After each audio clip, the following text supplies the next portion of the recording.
M squared, or are we doing Money Mike LaFleur I think today? he said he likes all of them, but Yeah, they're all no flattering, preference. right? Yeah, no preference because they're all good, and he's good.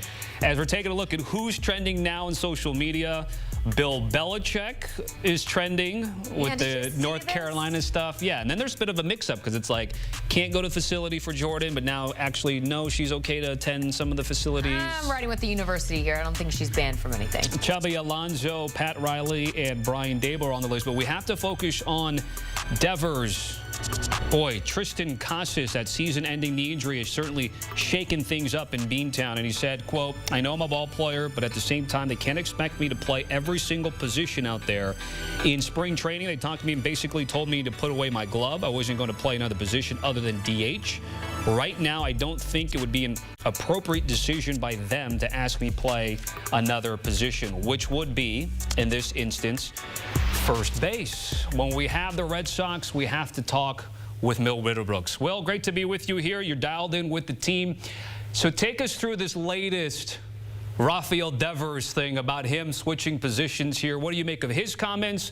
What's the latest coming out of the clubhouse in terms of the vibes right now? Well, Tommy, you were thinking something would eventually come of this after it was a little rough in spring training with the transition over to DH, but this is layered. There's levels to this. And I think as media members, I think as fans, we love when players are honest. We crave them to be transparent, right? But we criticize them pretty heavily when they say these type of things, and it's not necessarily what we want to hear.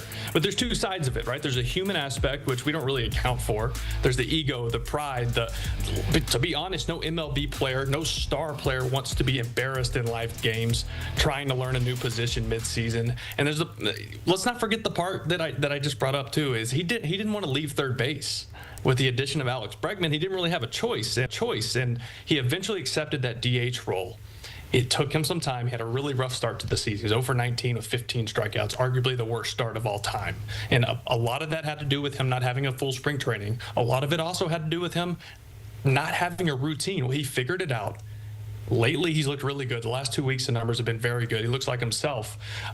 It's just a tough spot for him because he was replaced, and now he's being asked to be the replacement. But there's also the other angle, right? The optics to the fan base is not great.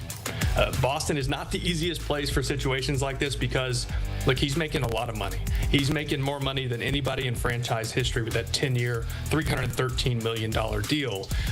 So you kind of expect him just to say, whatever you need, I'll do it. And honestly, would he be better? Would the team be better if he was the first baseman right now? I think as far as roster flexibility goes, it would probably be best for the current group of players.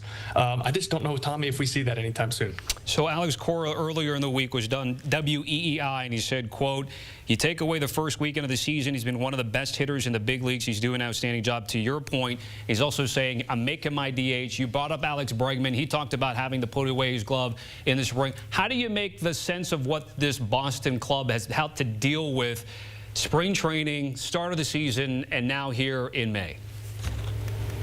I explain the human side of it, but I don't feel bad for him. Like, this is part of being a professional. It's part of you signed a massive deal. And part of that, for some reason in this game, and in all sports, let's be honest, the players that make the most money tend to get babied the most, which makes no sense because those are the guys you're paying millions of dollars to. And you would think it's kind of like a tell you to jump and you say how high type thing, but that doesn't seem the case across all of sports. Talking to guys in the clubhouse, it's not an issue at all, which I was really surprised. I talked to a couple guys who are older veteran players in the clubhouse, and they said, look, we have no issue with it. We understand why Rafi feels how he does. What we'd like if he played first base, it would probably help us out great, but we have some other guys that can do it, and we're going to be just fine. And let's be honest, Rafi's paid for his bat. He's never been an even average third baseman. By the metrics, he's always been below average defensively.